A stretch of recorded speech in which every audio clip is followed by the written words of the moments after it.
자, 그럼 이번에는 인라인 블럭이라고 하는 성별을 갖고 응용하는 방법을 소개할 건데요. 자, 무엇이냐면, 자, 우리가 이렇게 앵커 태그를 하나 만들었다고 합시다. 그래서 btn이라고 클래스명을 달고요. 그리고 여기다가 more이라고 하는 글씨를 쓰도록 하겠습니다. 자, 여기서 우리가 원하는 거는요, 이런 버튼을 하나 만들길 원하는 겁니다. 그러면 클릭이 되어야 하니까 앵커 태그로 작성을 해야 되는 상황인 거고요.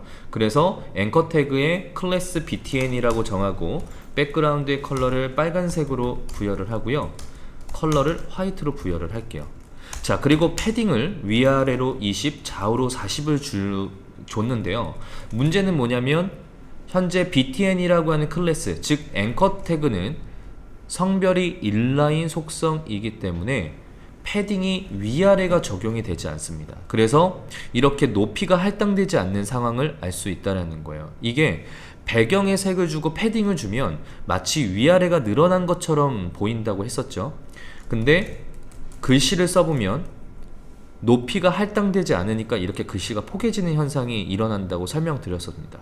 그래서 A 태그에게 패딩을 주고요. 색을 주면 마치 위아래가 늘어나는 것처럼 보이지만 이것은 높이 할당이 되지 않는, 즉 위아래가 적용되지 않는 상황이다라는 이야기입니다. 자, 그러면요, 이걸 정상적으로 아까와 같은 버튼으로 만들려면 어떻게 하면 될까요? 그쵸, 바로 앵커 태그의 디스플레이를요, 인라인 블럭으로 변경을 하면 이런 버튼들을 만들어낼 수 있다라는 겁니다. 자, 이해되시죠? 자, 그래서 인라인 블럭은 이렇게 인라인 속성에게 적용되지 않는 속성들 있죠. 위스, 하이트, 패딩 위아래, 보도 위아래, 마진 위아래, 이런 것들을 적용하고 싶을 때 이렇게 디스플레이 속성을 통해서 변경을 하면 되는데요. 블럭으로 변경하면 안 돼요? 라는 질문을 가끔 받아요. 근데 블럭으로 바꾸면 어떤 상황이 되냐면요, 위스 값이 100%가 되니까 이렇게 직계부모의 크기를 따라서 쭉 늘어나게 되겠죠. 이렇게 되면 위스 값을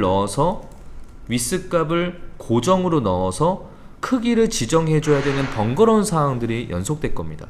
그러면 지금 센터 정렬이 안 되니까 여기서 위스 값을 또 수정을 해 줘야 되는 상황인 거고요.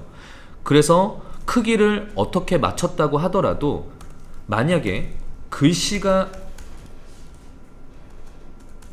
늘어나게 되면 그 늘어나는 크기를 감지하지 못하고 고정 크기로 출력이 되니 이런 문제가 생긴다라는 거예요. 그래서 이 블럭으로 바꾸는 것보다는 인라인 블럭으로 바꾸는 것을 더 추천한다라는 이야기입니다. 그러면 위스 값이 오토이니까 컨텐츠의 크기만큼 자동으로 늘어나는 이런 버튼들을 만들어낼 수 있다는 이야기예요. 다들 이해되시죠?